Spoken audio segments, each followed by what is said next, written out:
What are the fundamentals, Amar, that you look for in the crude oil prices right now? I mean, there's plenty, but as we move ahead from here for the rest of 2023, where do you have your eyes on? So what we see is that currently, if you look at the demand-supply scenario, that's more or less evenly poised. So somewhere we are seeing 100 million barrels production is there. Demand is also almost around the same level. So it's more or less balanced. The major worry wherein crude prices had gone up to 130 was supply disruption.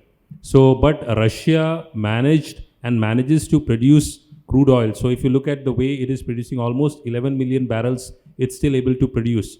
So clearly that shows that the crude oil which Russia is producing is being to a very great extent being consumed by India and China, because they are getting at relatively very cheap rates, sub $60. So that's a big add-on which is really benefiting. So that's one of the factor which plays to geopolitical tensions. The second is OPEC. If we look at OPEC produces around 34% of the total crude oil. And there if some issue happens, because there again Saudi Arabia is a major player, produces almost 12 million barrels per day. Then we have the United States, close to 12 million barrels a day. Then we've got Russia. So OPEC is again an important player, how the stability is there in that region. So that's one factor.